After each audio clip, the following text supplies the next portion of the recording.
I'm back for the inside line, if only virtually. I hope Andrew and Nathan are treating you well, but I had to be tempted out of my vacation to give you the inside line for the best race course in Zwift, the Muckle Yin. It's stage 3 of Race the Worlds, and we've got one lap of the Muckle Yin. The power-ups are Feather and Aero. My bike choice is something aero and all-roundery, so you'll probably go for the Tron, but I'm going to go for the Scott Addict RC with the disc wheels. I don't care that it looks ridiculous going up the gravel climb. I'm going to use it because it's just a game and it doesn't matter. Okay, the inside line.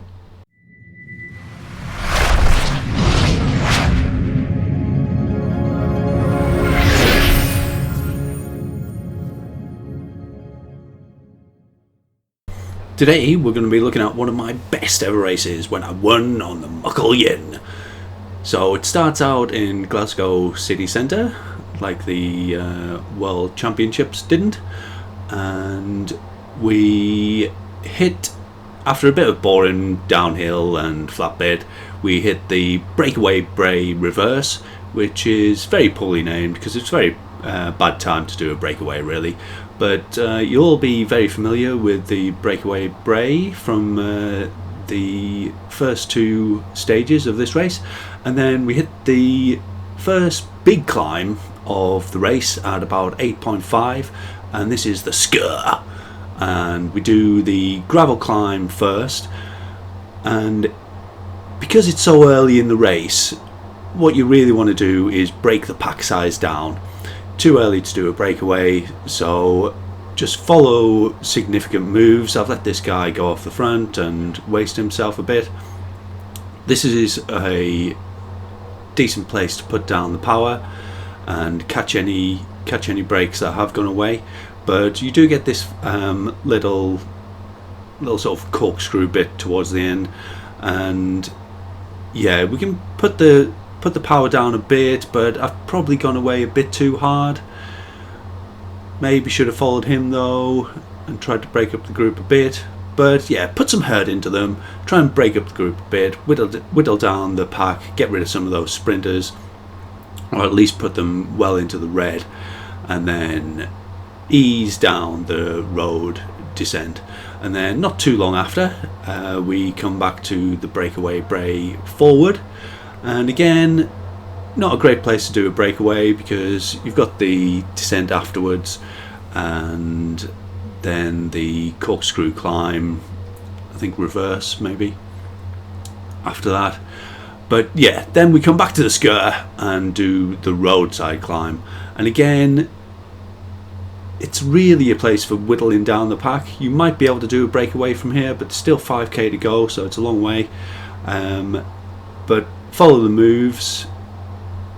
Maybe don't go quite as crazy as me and Numa do here, especially if you can't bring anyone with you.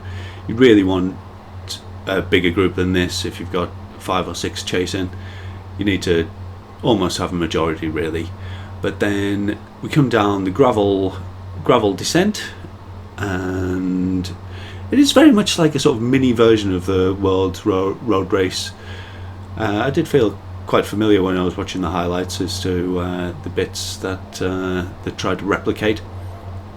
But I'd recommend keeping all of your shoes. Don't discard any part of your shoes for this race. Ideally you want 100% shoe intact.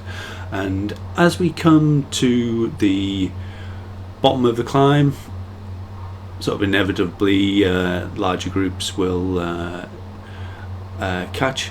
Take a really big vape, 1 maybe 2, have another big go on the vape, and then there's this little ramp here with about 2.8 kilometers to go, and that is a decent place to do the breakaway. If you're against a small enough pack, you've put some pain into them on the climbs, then yeah, get a bit of a gap, have a look at the damage you've created, and yeah, just lay it down and just take the win from here. Why not? Probably not a great idea against a strong a strong chasing pack, but these guys were whittled down to what, 6. And as you enter the city, just got to keep the power down. I mean, realistically, this is a kind of challenge to some of you with good 5-minute power, but perhaps without a great sprint. Hit the Clyde kicker. This was very familiar in the Worlds, wasn't it, where MVDP did his break. Take some rest on these little descents, no matter whether you're on your own or in a pack. Some good drafting to be had all around here and down this little ramp here.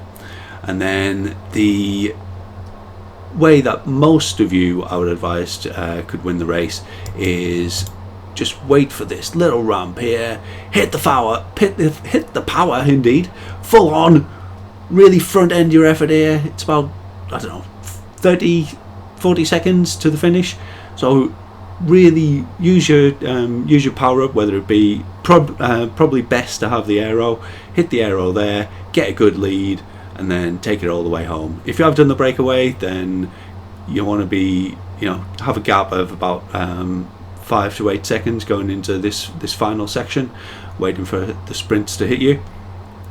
But either way, there's a little descent here, so you want to have your power up before you want to have your speed up before you hit that little descent. It's very hard to catch on this course, and take the win. Kaboom! And that is how you can do it.